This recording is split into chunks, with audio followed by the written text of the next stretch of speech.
ഈ ഇടപെടുന്ന വിഷയങ്ങളിലൊക്കെ സാധാരണ ഈ നമുക്കറിയാവുന്നത് പോലെ എന്തെങ്കിലുമൊക്കെ ഒരു വലിയ വിവാദമൊക്കെ ഉണ്ടാകും, വിവാദമുണ്ടാകും, നേതാക്കൾ ഇടപെടും. പക്ഷേ പിന്നീട് ചില കാര്യങ്ങളൊക്കെ ഇങ്ങനെ ഒന്ന് തീർപ്പാകാതെയൊക്കെ അങ്ങോട്ടും ഇങ്ങോട്ടുമായൊക്കെ പോകുന്നതാണ് കാണാറ്. പക്ഷേ VS ഇടപെടുന്ന വിഷയങ്ങൾ അങ്ങനെ ആയിരുന്നില്ല.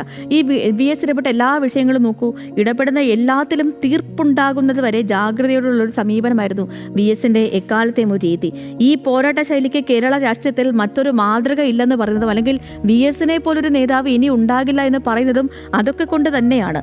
ഭൂമി കയ്യേറ്റങ്ങൾക്കെതിരായ നടപടികൾക്ക് അദ്ദേഹം നേതൃത്വം നൽകി. ഈ നമുക്കെല്ലാവർക്കും മനസ്സിൽ മായാതെ നിൽക്കും, നിങ്ങൾക്ക് ഓരോരുത്തർക്കും അറിയായിരിക്കും, അദ്ദേഹം ഈ മുണ്ടും ഈ മാടി കുത്തിക്കൊണ്ടുള്ള അദ്ദേഹത്തിൻ്റെ പ്രായം മറന്നുള്ള നടത്തം, അത് കേരളത്തിന് ഒരു കാലത്തും മറക്കുന്നതായിരിക്കില്ല, എല്ലാ കാലത്തും നമുക്ക് ഓർമ്മിക്കാനുള്ളതുമാണ്. സ്ത്രീകൾക്കെതിരായ അതിക്രമത്തിൽ അദ്ദേഹം ഇരകൾക്ക് വേണ്ടി ജ്വലിച്ചത് Mathikettan, Plachimada, Suryanelli, ice cream parlour, Kiliroor, palm oil, Idamalayar എന്നിങ്ങനെ ഇപ്പോൾ പറയുകയാണെങ്കിൽ എത്ര VS സമരനായകനായ കേസുകളുണ്ട് നമ്മുടെ കേരള രാഷ്ട്രീയത്തിൽ, അല്ലേ? പമ്പൻ കയ്യേറ്റങ്ങൾ ഒഴിപ്പിക്കുന്നതിൻ്റെ ഭാഗമായി മൂന്നാറിലും എറണാകുളത്തെ MG റോഡിലും ബുൾഡോസർ നിരങ്ങി നീങ്ങുന്നതിനൊപ്പം കാഴ്ചക്കാരായി നിന്ന ജനം ആർപ്പ് വിളിച്ചത് അന്ന് VSന്റെ പേരായിരുന്നു. ഇന്നും ആ പേര് തന്നെയാണ് മുഴങ്ങുന്നതും.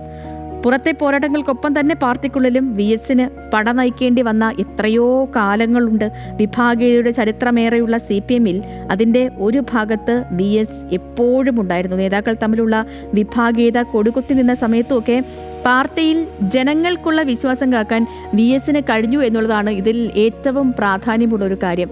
അർജുൻ, നമ്മൾ ഈ പറയുന്ന സമയത്ത് ഇങ്ങനെ ഒരുപാട് കാര്യങ്ങൾ VSനെ കുറിച്ച് പറയും എങ്കിൽ പോലും ഇപ്പോഴും VS എന്ന് കേട്ടാൽ ആളുകൾക്ക് അത് പ്രത്യേക ഒരു വികാരം തന്നെയാണ്. ഇനി VS ഇല്ലാത്തൊരു കാലം അതെങ്ങനെയാണ് ഇവരൊക്കെ അക്സെപ്റ്റ് ചെയ്യുക എന്നുള്ളതിൽ മാത്രമാണ് ഒരു സംശയം.